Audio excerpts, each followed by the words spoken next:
I was in college, and one of my graduate assistants was going around the room and asking everyone what they wanted to do when they graduated college.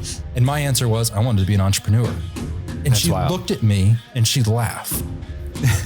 And it was one of those moments that it'll stick with me forever. But it was at that moment that I was like, you know what? I'm going to show her. I'm going to prove her wrong. That's right. And I think that's part of being an entrepreneur. You have to. It does take a special type of person to have the courage and whatever to go out and do it. But you have to believe in yourself. Welcome to USA Booming, where business gets personal as we tell the unique stories of the successful American entrepreneur. Here's your hosts, Ryan Culpepper and Sam Pennell.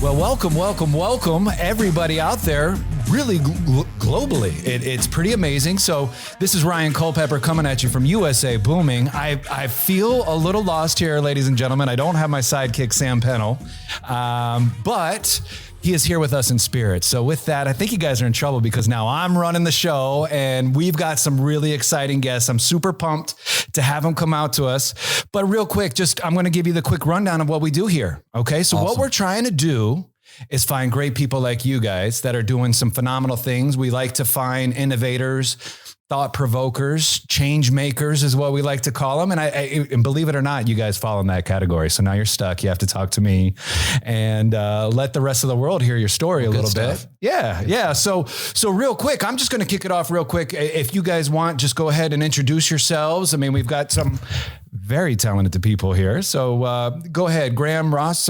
Ross, you're up. I'm Ross Treakle, and I am the CEO of One Donation and also a co-founder.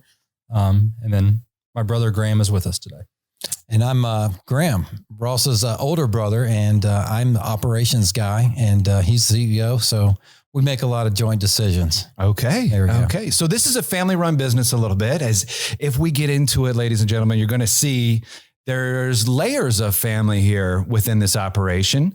This is a very early company, from what I understand. And I'm going to tell you how I found these people. Quite frankly, we were at a venture capital conference called Venture 135. Big shout out to Dan Roselli and his crew over there at RevTech. And really, I've got to say, really, Graham, you put on the presentation. You got up there. It was one of the most professional, well done presentations that was in the book. Awesome. And actually, you got off the stage, and I said to my partner Sam, I said, "I'm getting him on the show." Awesome stuff. And I kind of tracked you down. You were walking down the hallway. I was like, "Oh, whoa!" Yeah. So real quick, I mean, One Donation is a beautiful story. Sometimes we do like to highlight nonprofits or organizations that are doing some cool things in Charlotte or, other cities. You guys kind of have a neat little twist where it's you're helping out nonprofits, but it's a for-profit company from what I understand. Absolutely. So I don't know which one of you guys want to field this question first, but what is One Donation?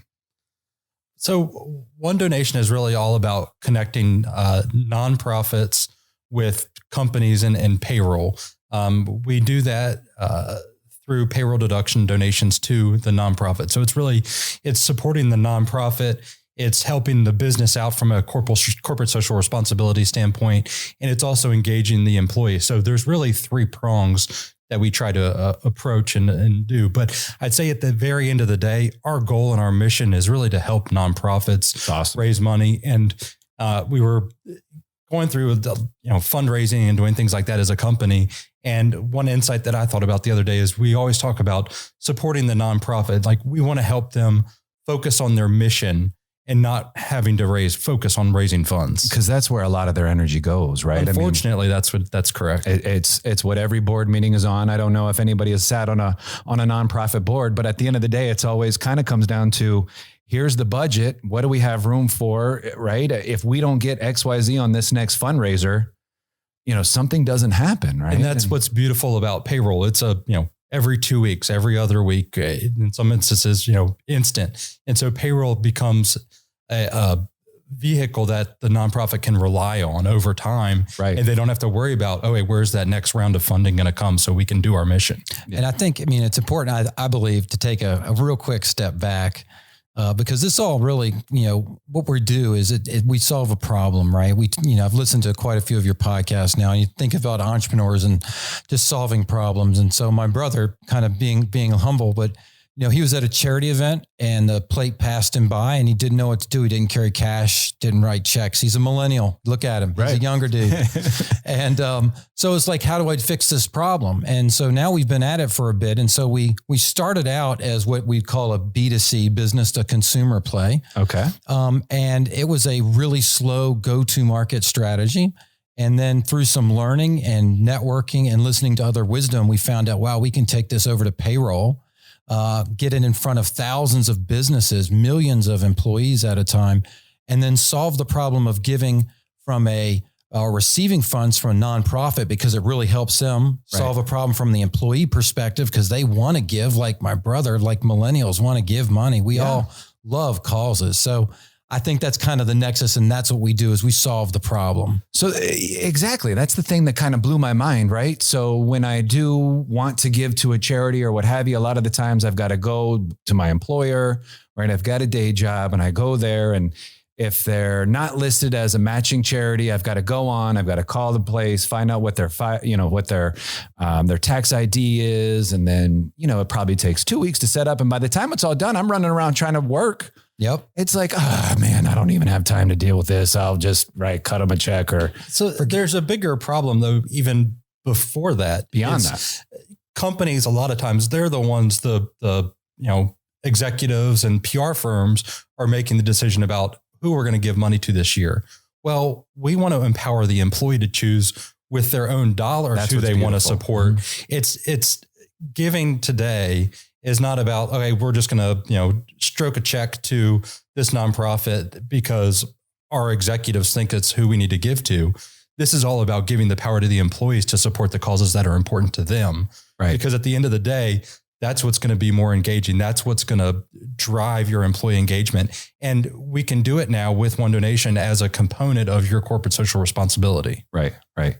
So my mind goes in a million different directions from, gosh, if you even, you had this idea that actually seems pretty intuitive. I mean, so one of the first things I think is like, has anybody thought about this before? I mean, when you actually thought about it and, hey, did we do this? Did you find that there was a lot of competition, or actually is there, as far as competing companies out there that are trying to do the same thing, are there a lot out there, or did you guys actually kind of come up with something? I have a kind of a story. I was at a tech breakfast in Washington, DC, and we were exchanging ideas, and they had a panel of venture capitalists, and a younger one, an analyst. I gave my idea and she said, well, my younger brother thought of that. And I was like, well, okay. I just remember taking my seat. And what we have found is it's kind of like the flying car. Like we've all thought of it, but as putting the pieces together to make it happen is not that easy.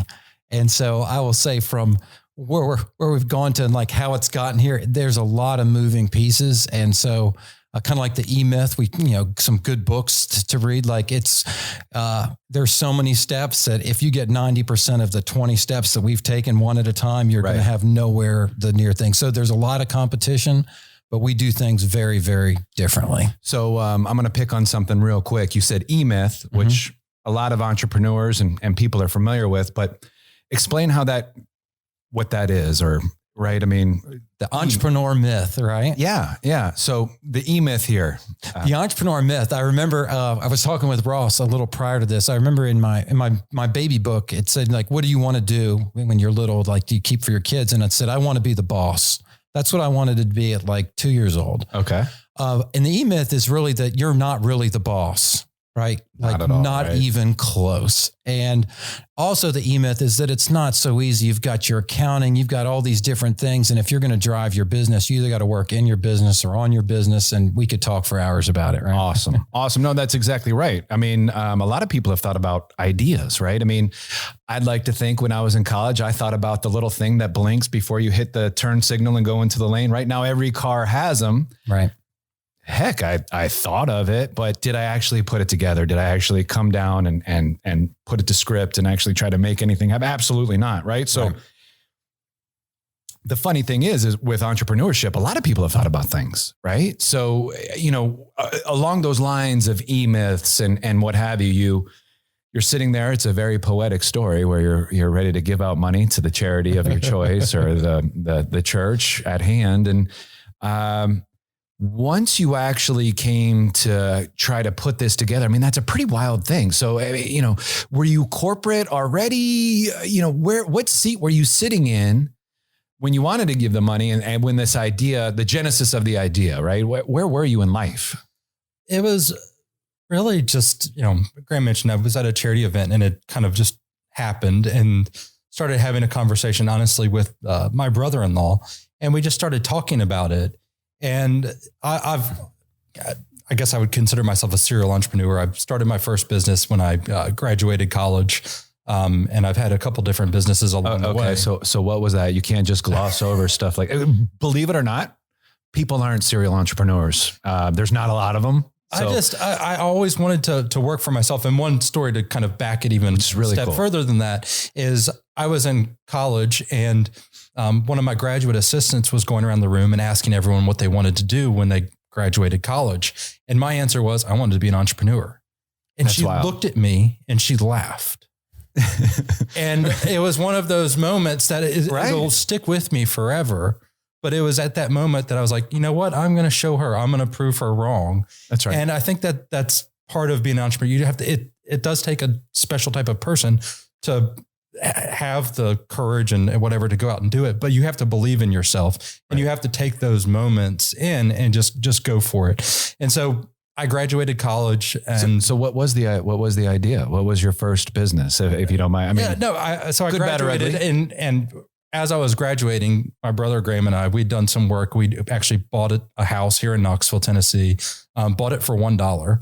Oh, really? Yes. So was this like 2012, 2008 financial crisis type thing? It was or? pre that. So it was 2004, 2005. Okay. Yeah. So bought a house, did that for $1. Come on, now hold on. So now that had to be something with you, right? Yes. So Graham Graham is like a sneaky entrepreneur. Okay. Like, he gives a good presentation and he looked really good at Venture 135, by the way. He really did. But then I get on LinkedIn and please, by the way, you guys, everybody look up Graham and Ross Treakle, one donation on LinkedIn. It's pretty cool just to kind of see their story there. Just in talking with these guys, I know they'd reach back out and shoot you a message or talk with you a little bit there. But I mean, you've also had your ventures there. So I don't want to get too lost in the story of one donation because it's a beautiful, beautiful story. You did buy a house for $1. Oh, absolutely. And you had some type of real estate entrepreneurship there. So if you don't mind, just real quick, I mean, was the $1 thing kind of from what you've learned in past, or how did that come about? Uncle give it to you for $1 or no. Long story short, there's the late night infomercial guys on TV. Right, we've all seen them. Right, so I bought a course in college and I started doing this pretty regularly. Did quite a few homes, and then Ross was in school. Does it work? Oh, absolutely, it works. Get the heck out of here. Oh yeah, for real. Really? Did quite a few, yes. All right. So my brother was in college and I was like, well, thanks. I was like, hey, you got to do this. And he's put up the signs. And I was like, way it worked is you put up your signs Friday night after the sign police went home, and then you'd take them down Sunday. So you had the weekend and you put up 100 signs. And he did it for several weeks, maybe a couple months, not a lot of action. He was about ready to stop. And we finally get the deal where they need to move. It involves complicated real estate stuff, but we bought the home for $1 and then we ended up selling it and making money. And I'll let him tell you what he did. Yeah. We made the money. Okay. So really cool. Right. And to be continued. There you go. But then from that, I saw Graham was one of those, he wasn't on late night infomercials, but he was teaching about how to invest. Right. And so that kind of got me interested in internet marketing. And so I started a business. I would interview real estate investment professionals that were selling courses on how to invest. And I would have, a couple hundred people that would listen to a teleseminar or a webinar. And at the end of the call, we would go and, provide an affiliate link to go buy their product. Okay. And there would be a 50-50 split based on the sale. So that was my first bit, like right out of. They hit the link. Oh yeah. They hit the link. Yeah. So they would go and buy, and it was like that little, it was a great business for many Absolutely. years. And then we actually, another funny story about kind of getting us to where we are. I came up with an idea to start essentially a website that would autofill all of your real estate investment forms. So there's dozens of different ways that you can buy a house. There's dozens of different ways that you can sell a house. I partnered with someone and worked with Graham to create a way that you would go and you'd fill out a form and then just, basic questionnaire. And then all of the forms you needed would auto-populate with your information and it would spit out the contracts. That was during the real estate crash of Now 2008. you created that? Yes. Wow. Okay. So are you a computer guy? Or no, was it easy to I'm do? not the Just a tech bunch guy. of PDFs? I'm the idea guy. Okay. Yeah. Okay. Maybe that's what it is. I did not build the tech behind it. But we hired someone to do that. Went really well right off the bat. We only opened up our membership for 48 hours, had tons of members. But again, this was right in 2008. It was a monthly membership. The real estate market crashed. The credit market was going down the same tube. And the credit card processing company came to me and said, "We don't like the way that you're processing credit cards." I said, "I'm processing it the way that you're letting me do it. You're setting the parameters. I'm just doing it in a way that's different than what you're used to." Right. And they pretty much said, "We don't care. We're shutting you down. You don't have access to any of the information anymore." And they closed our account. And that was the end of the business. That was the end of the business. And And you were involved with it too. yeah. And he got to paint the picture a little, we sold quite a few. It was really good. So you think of a monthly. So what's quite a few? Over 100. Dang. More than 1,000. Were we over 1,000? I We think were we're close to 1,000. paying monthly memberships of $40, right? Cool. But we're splitting it and it's a useful tool for investors. So for us, for the people that got it, if you fill in, it's like in a lot of things, 10 fields, but there's 20 forms, but it's the same 10 questions, right? Right. So that's all we did. And it was a lesson learned for us as well. So it was a failed business. We burned bridges because we had affiliates that pumped like they were counting on this reoccurring revenue stream. Right. And it was not good to have happen, but we realized then kind of like redundant systems that you needed to have ways to back up your merchant, have your contact. Because when they wiped us out, we had there was no way for us to recover. Okay.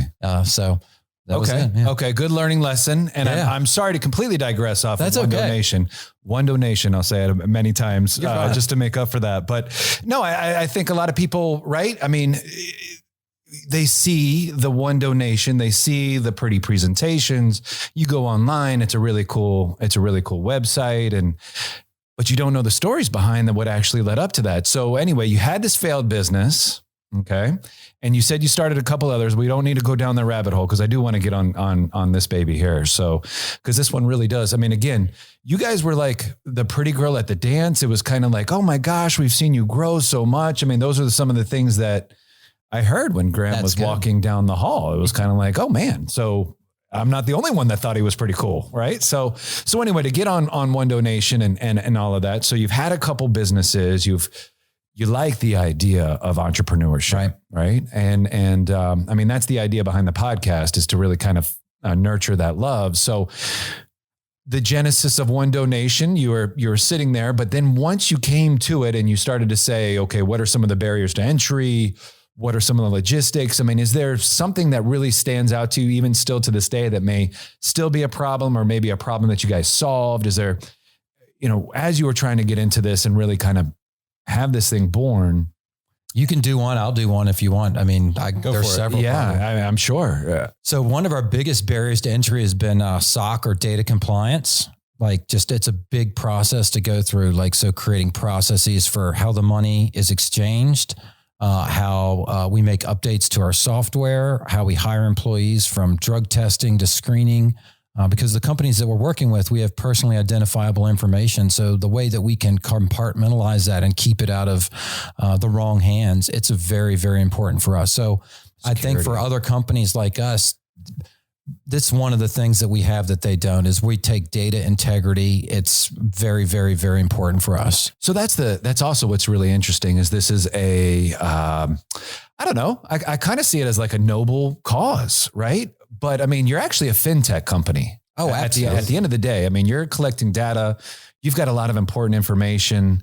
So that's one huge barrier to entry is that, you're not just trying to raise money for a nonprofit. You're actually trying to do it in a very compliant, safe, and secure way. Super compliant, right? There's a lot going on. I mean, it's insane. You're dealing with bank accounts and all types of stuff, routing numbers or debit cards. I don't know. So, I mean, that's a huge barrier to entry. I want to touch on that here in just a sec. And then you've got one, it looks like. And I would say that from a technology standpoint, we've gone through several iterations along the way. It's got to be amazing. But we landed on another, I wouldn't call them a startup now, but they're a blockchain database company. Okay. And we knew because we're dealing with financial transactions, we need to have that so we can be audited and everything is completely transparent. So having that blockchain element was extremely important, just for having the immutable ledger and not being able to have any issues with it. So we went with them and it's been a great decision. And that's one thing in the market that definitely sets us apart is we're completely transparent. We tell you every step of the way where your money is when it's delivered to the nonprofit, because you need to trust us. And the only way to do that we saw in the market was to use a technology like blockchain. So you can be audited back to the very beginning of time. Right. So the technology was also a hurdle that we dealt with, but I think we definitely chose correctly in the path that we went down.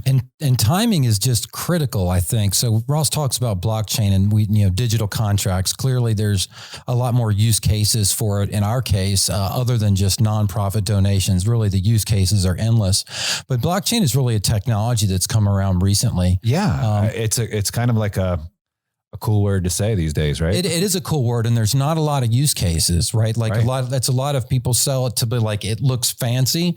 We have a great use case. And then APIs, which I'm sure in your discussions with other entrepreneurs, like that's another thing where when we first started this, making inroads into companies one at a time, we're talking about a very high barrier to entry as far as dollars. Right. But now we're talking APIs. So now it's an API hookup and it can spin out to thousands of businesses at a time. So even efficiencies have grown tremendously since we initially spun up this idea. So how did you meet this blockchain company? I know you're not doing it yourself, right? Networking, just local. Like we believe in the community, right? So Sure. So we're plugged into the North Carolina ecosystem pretty well. Okay. And I was in Winston-Salem at the time. Brian Platts, who runs Flurry, was out of Winston, and it's a blockchain group. And ironically enough, he had quite a bit of experience in the HR tech space as well. And so when we started to develop the product, it made natural sense to go with him because he knew exactly what we were trying to do. Okay. So are you guys going to be accepting cryptos anytime soon then, or is that in the deck? I would say it's with You said I'll blockchain. comment.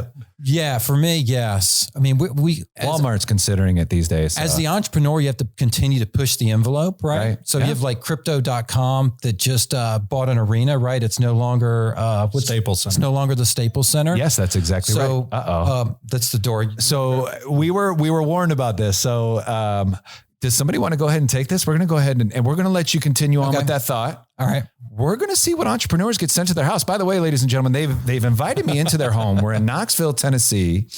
I know you can't see it in the cameras, but it's a beautiful setting here. Is this a lake or a river? It's the Knox River. It's the Knox River.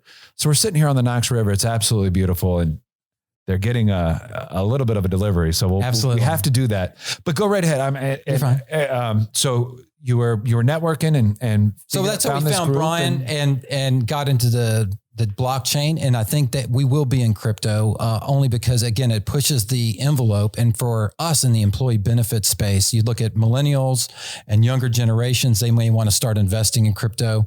A lot of them are not buying dollars. They're not saving it in the traditional sense that when we were 19 or 20. Oh, right? absolutely. They're throwing it into crypto. Have you shopped with it yet? No, I haven't. I do own a Bitcoin though. Good. Well, I do. Well, good stuff. I've shopped with it. It's easier than you think.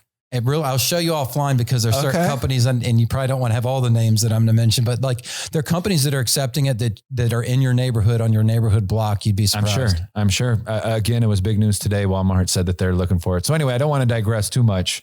So it's going to be called block donation soon or no? So one donation, just kind of getting back to it. And so it doesn't sound like though. So as I'm sitting here talking about barriers to entry and some of the things that you guys did have to try to overcome, it doesn't sound like competition. Am I wrong in that? Or is there a lot of competition out there in this arena or? There's competition. Yeah. There's some notable competition. Okay.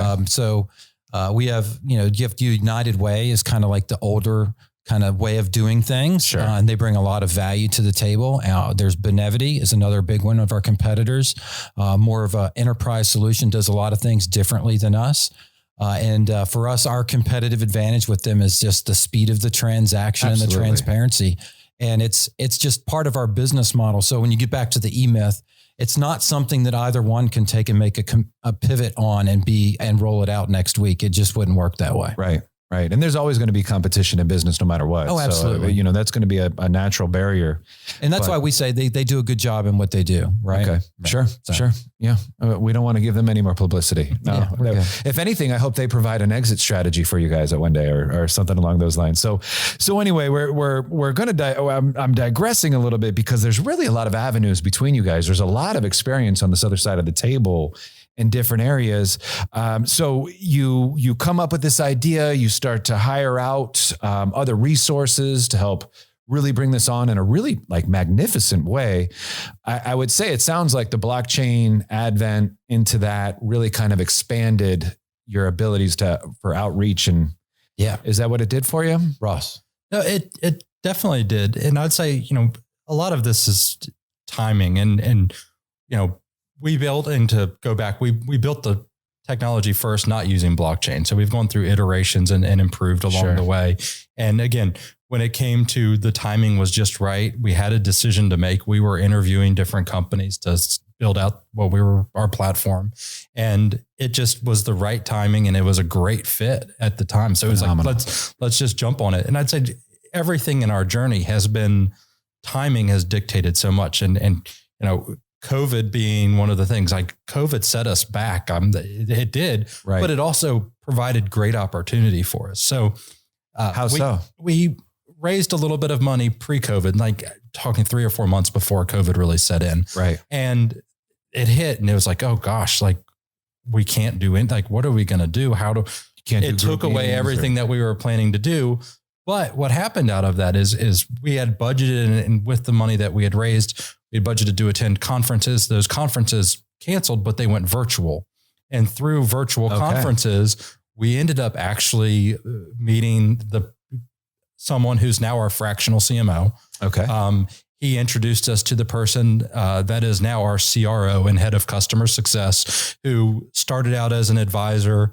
Then we hired him. And then after that, he also became an investor. So cool. All of these things, timing, I like to look at it, and you don't ever take things like that and look at it negatively. There's always a positive that comes out of it. Right. And you just have to have that lens when you're looking at it. So COVID has done a number on a lot of businesses. And for us, there's been some bad, but there's also been tremendous amount of good that's come from it. Awesome. And Ross, I'll comment again, just keeping in line with the podcast, because I'll say this, and mom and dad were at a family home here, and we don't quit, right? So like part of COVID and that mentality is like, we don't know how to quit. There you go. There ain't no quit in this. No, sir. There you go. That's, and a lot of the times that's what it takes, right? So just to kind of speed things up a little bit, you guys go ahead, you have this product. So where are you now? Are you attached to some companies now? Are you involved in HR or anything exciting happening right now in that realm, giving you guys more exposure? I mean, so Ross, I'll let you take this and I'll follow up. I would say the most exciting recent announcement that we had is it's a little bit of a different product, but HR.com, obviously a great source for HR professionals. They have, I believe it's 1.9 million subscribers of HR professionals. And we recently partnered with them. So when you go now, and not now, in the next couple of weeks, when you go now and you sign up for a membership, they are going to give you the ability to donate a percentage of your membership. That's huge. To nonprofits. And we're talking to the crowd of HR professionals, the exact people that we want to reach. So you're talking, when you say you said 1.9 million. Mm-hmm. Are these 1.9 million companies? This 1.9 HR professionals is plugged into? Yes. Wow. Yeah. So that it was a big deal for us. Who landed that? How did that happen? You know what? Just timing again. Timing and relationships, Mark. So what we did is, entrepreneurs, we hired people that fit with our mission. We have a great mission to make the world a better place, one donation at a time. So if you think about that, attracting talent to that mission is for us kind of easy. Okay. So with Mark Moschetta, who is our fractional CMO, him and I started talking about a coffee house that helped kids that had disabilities. And I was like, yeah, that's my favorite cup of coffee. And we just talked through, and then he introduced us to Howard, who Ross just mentioned. Well, they both had a relationship with the CEO of HR.com. And so these were industry insiders. So now for our momentum, what's happening is we just hired another guy, head of sales, that's ton of industry experience. So our pipeline is really filling up because of the right people. Yes. It's gotta be. It's pretty cool. So, I mean, I would imagine some of that has to come from the don't quit mentality out there. And you just kind of keep putting one, right? I mean, if this all started from, you wanting to give to somebody and as the basket came across, and now you're talking to 1.9 million, 2 million people in one fell swoop. I mean, you got to sit back here right now and kind of say, holy crap. Yeah. We want to make the world a better place. Like that Beautiful. Is straight up the truth. And I would ask you, and even anyone that's listening. So like part of this new tool that we built is really cool. So I go to the grocery store like we all do, and they all say, hey, do you want to round up? But they ask you to round up to give to a cause that's their cause. It's not your cause. That's right. Well, with this new product that we built that has nothing to do but the same back end, right? It's an exciting thing about technology. Well, now soon you're going to go to your grocery store and round up and have it go to your nonprofit. Your grocery store is going to still be able to put their total dollars donated up here, but you now are going to, like me, I'll round up every time now, buddy. Right. Yeah. Whereas before I didn't, but now I will. So then I don't want to get in the weeds too much, right? But then how does that happen? Is it attached to your debit card? How does Harris Teeter or, XYZ Kroger, whoever? Payroll is our big, where we're taking the nonprofit donations. But if you think of that kind of like the front end of where front end of where it comes in. Yeah. The back end is the exact same. So we're taking our back end engine and we're saying, we'll change the front end a little bit. We'll put it on the shopping cart. So when you pay with your debit card and they ask you to round up to $5, to give $5 to your favorite charity, it's coming off of your debit card, your Visa, your Amex, your American Express, whatever. Wow, okay. We're just handling that because we know, because your VIC customer, whatever your phone number is, right? Yeah. We know it's you. So we're now sending $5 to YMCA, Boys and Girls Club, the SPCA, whatever one your favorite was. Wow. Okay. So that's even more... That's more helpful, more impactful to the world if that's your mission, right? Than just the payroll selection, right? That can be every time I spend. Right. So payroll is a go-to market strategy, right? Right. That's a go-to market. Mm-hmm. Okay. So, one of the things I'm sitting here wondering, right? I mean, that sounds very exciting if I was the entrepreneur. And I mean, my gosh, just to think of what that could lead to. I mean, would you say right now that's probably one of the more exciting things that have happened here recently? Or, I mean... With the HR.com? Yeah. Oh, absolutely. Okay. But really more so on getting in front of so many professionals, because I mean, we built the product that's the shopping cart for them, so exclusively for them. It happens to do some other cool things. It's a part of our business model now, but our core venture is to payroll. Still payroll. Oh, absolutely. Still payroll. Absolutely. And from an entrepreneur perspective, and Ross, you can comment, because this is where he keeps me honest as brothers. We have to focus, right? So we have limited resources.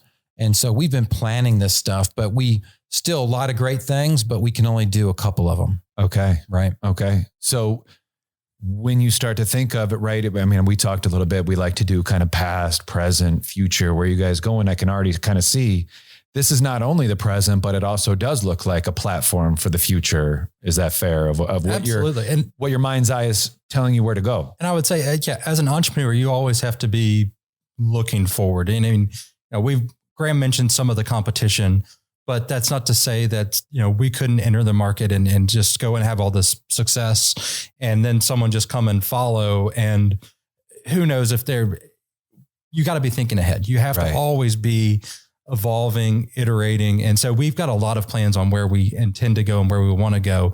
It's we have a 1-year plan, 5-year plan. Like we've got to be looking forward in order to do that. And, part of the success that we've had to just kind of piggyback off of what Graham said is we've brought in a lot of smart people. And that's something as an entrepreneur that I definitely believe in. I don't want to be the smartest person in the room. I want to be surrounded by people that in their discipline are way smarter than me.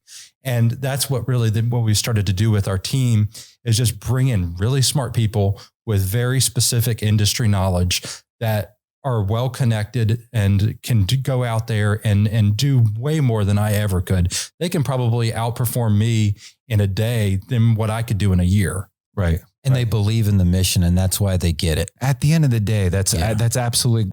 That's also why I brought you guys on to the show. Is there does seem to be a passion that's underlying the message that it really is trying to change the world one donation at a time. Well, to go off that, I mean, that was the original idea. I wanted to support a nonprofit, and I'd say at the core, that's always been what we've been about is how can we facilitate more people giving to nonprofits. And that's really our North Star. And that's what guides us. And if we can make it, again, going back to what I mentioned earlier, we want nonprofits to be able to focus on their mission, not on fundraising. Right.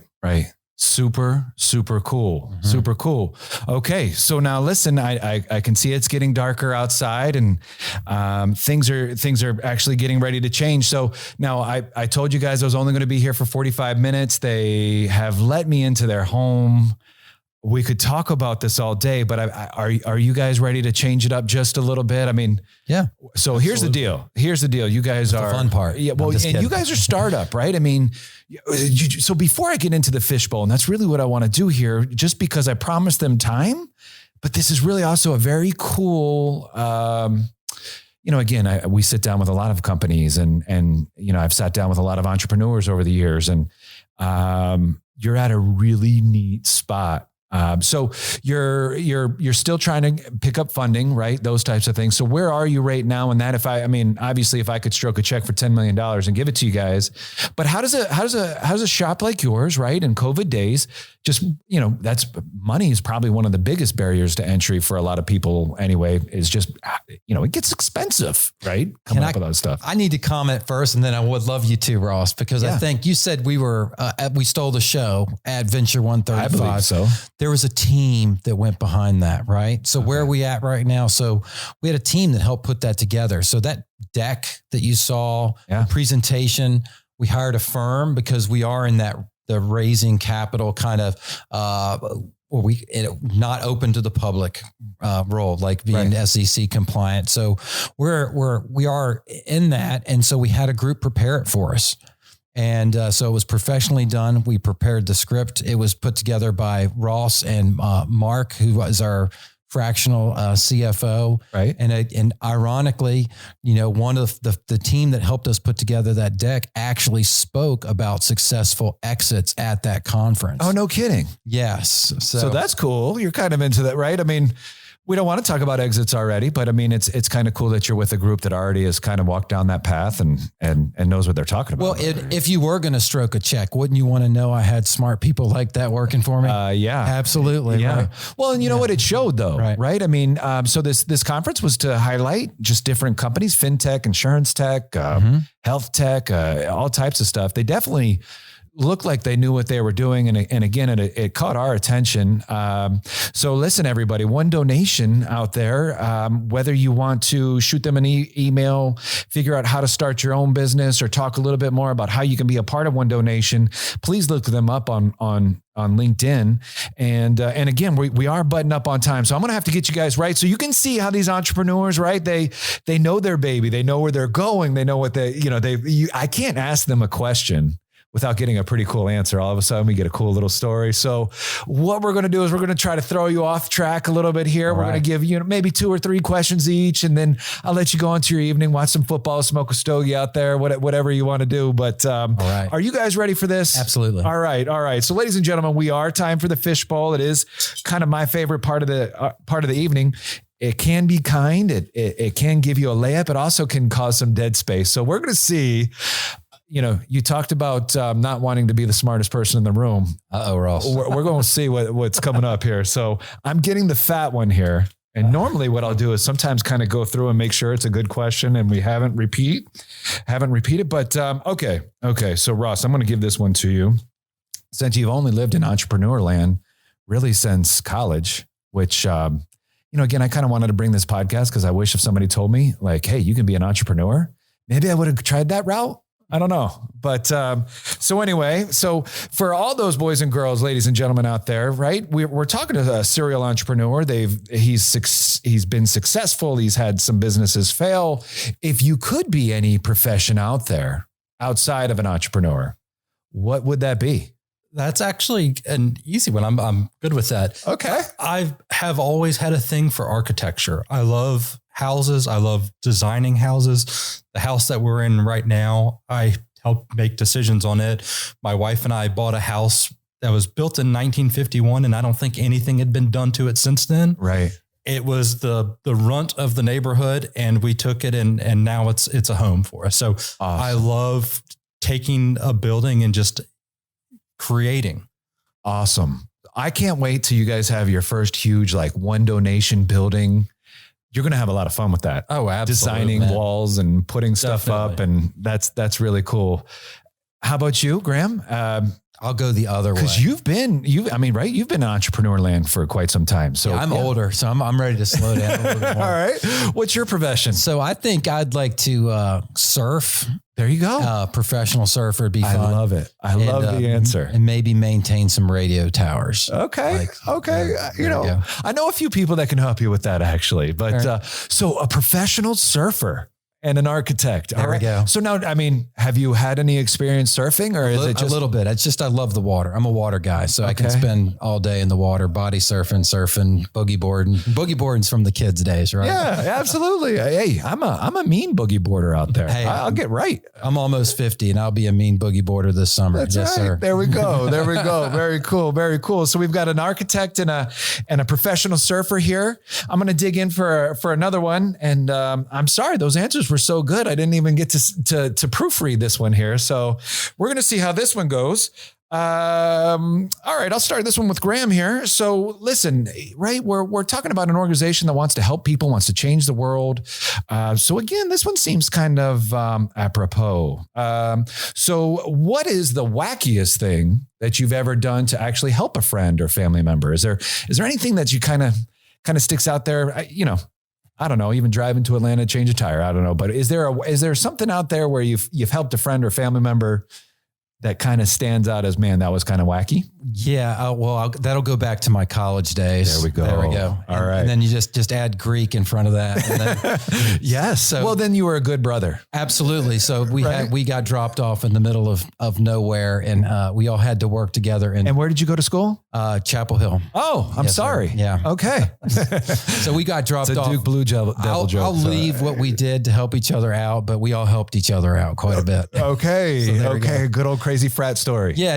Completely legal. I will say that. Good. But, involved I would say we had one set of clothes for quite a few of us and we had to get back home. And so I would take it that's pledge years. That is pledge years. Yes, sir. What did you pledge? Just out of curiosity? I was Pi Kappa Phi. All right. Yes, all right. Very well known out there. Did you pledge by any chance, just out of curiosity? I did not. I actually played lacrosse my first year at the University of Tennessee. Did you really? And that kind of that was almost its own fraternity. We had our own off-campus house. So that was my kind of upbringing in that world. I had a lot of friends that did it. So by the time I was a sophomore, I stopped playing I only played my freshman year. So by the time I stopped playing, I already had all the friends in all the different fraternities. So it worked out fine for me. And dude, you know what? I played college football, its own little fraternity, that type of thing. But so 25 years ago when I was, out in recruit land, there was a lot more money in football than lacrosse, but man, I loved lacrosse. It's a lot of fun. What were you, an attackman? I was a defenseman. Defenseman. Yes. All right. Yes. All right. The long stick? Long stick. It was a lot of fun. Get to just smack people every now and then. Exactly. Yeah. I didn't want to be on the receiving end of that. So I was a nutbag goalie, and I was actually, I got recruited by UMass and those types of things, but it was just, there was more money in football for me at the time. But I used to love on those fast breaks. The attackman would be looking like this, and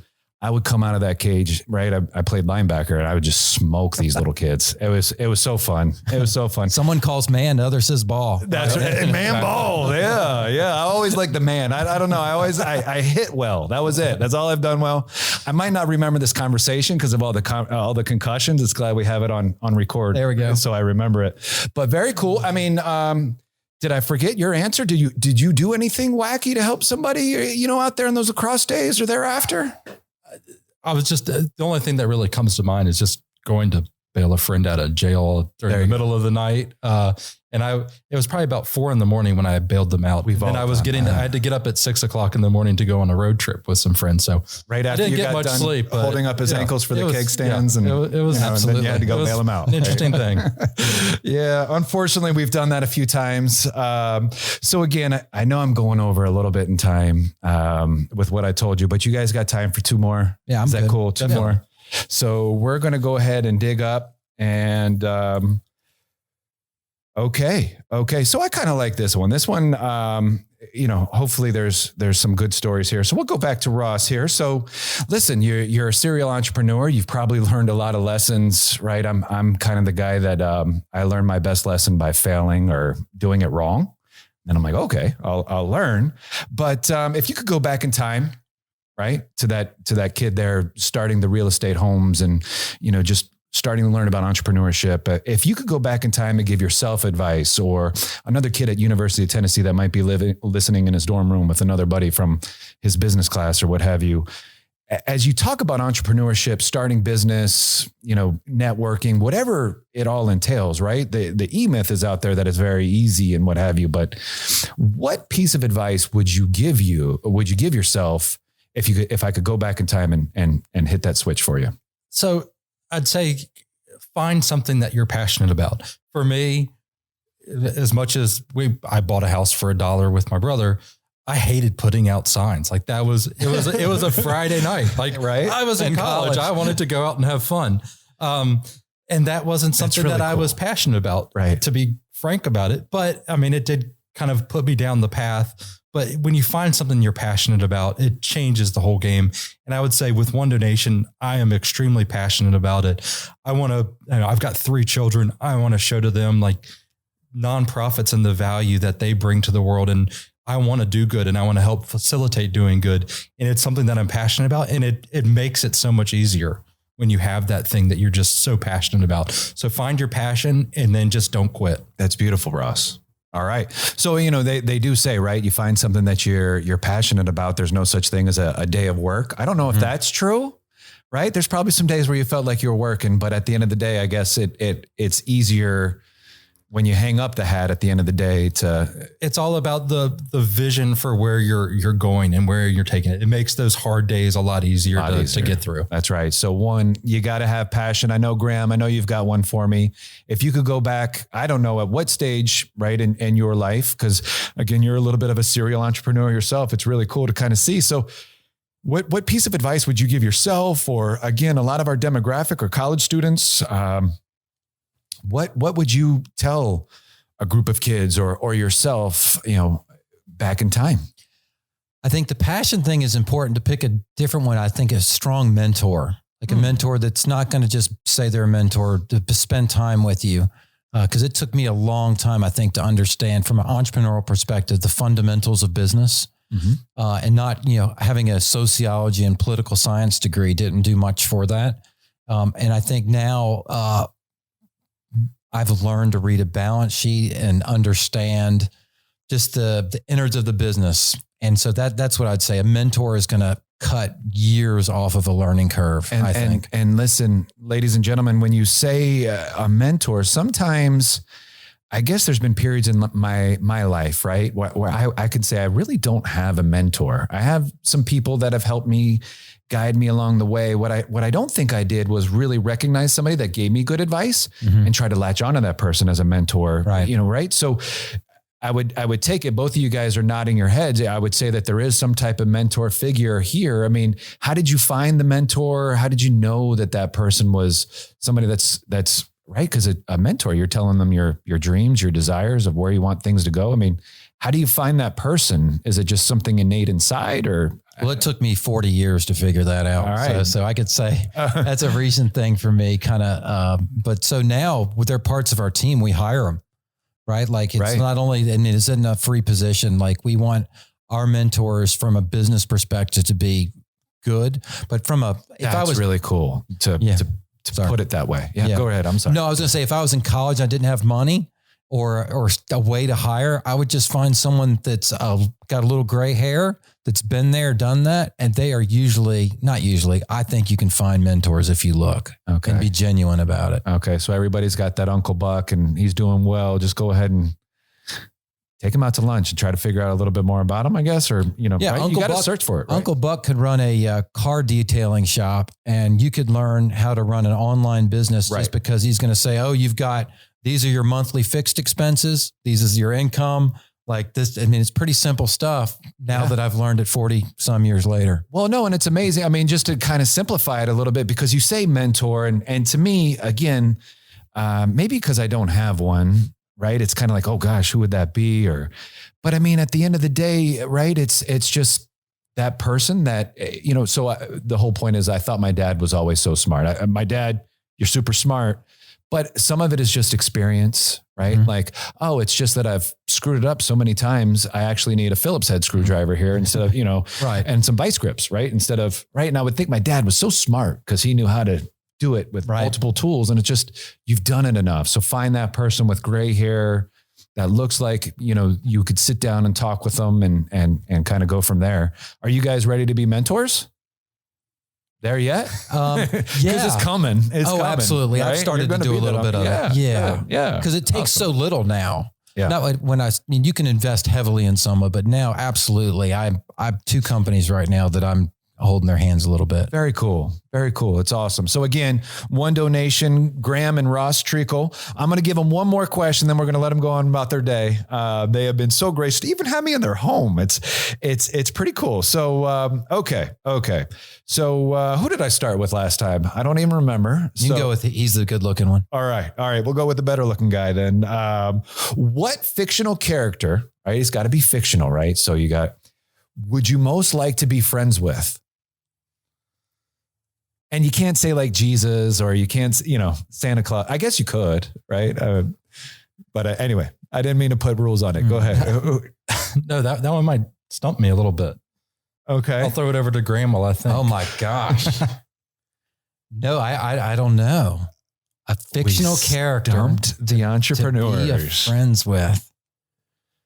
Gosh. I tell you what. I'd say Maverick from Top Gun. Oh yeah. There we go. A Top Gun reference. There we go. He is pretty cool, right? He'd probably be a lot of fun.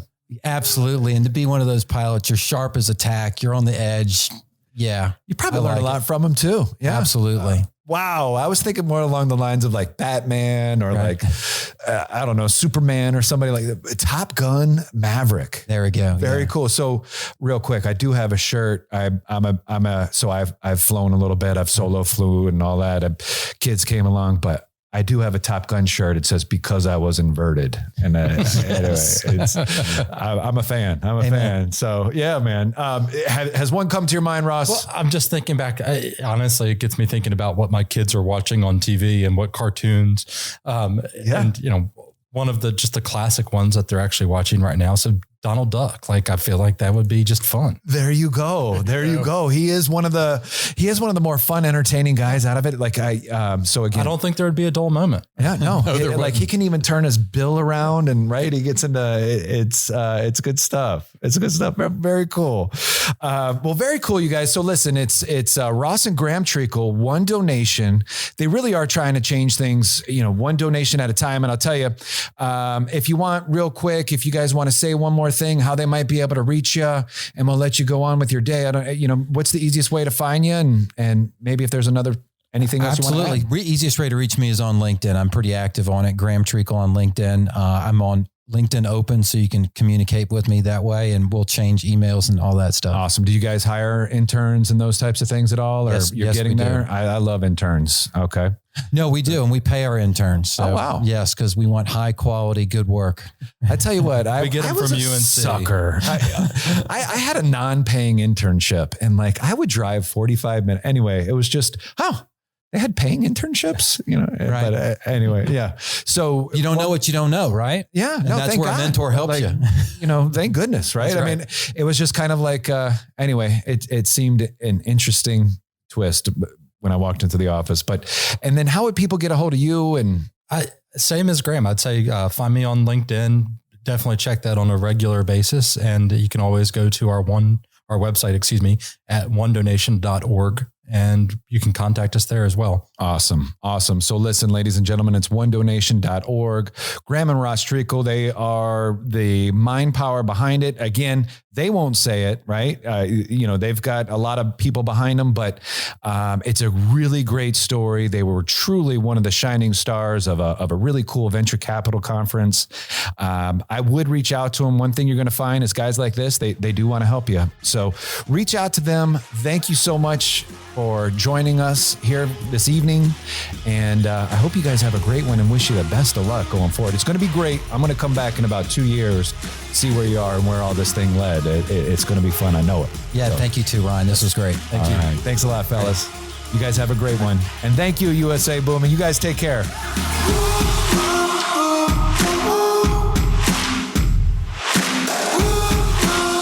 Thanks for listening to USA Booming. If you enjoyed this episode, please share it with a friend or leave us a rating and a review on your podcast platform of choice. Don't forget to check out the archives for other great conversations. Got questions? Email us at Sam or Ryan at usabooming.com or DM us on Instagram at USA_booming. That's it for now. We'll be back soon with another great talk with an entrepreneur you won't want to miss.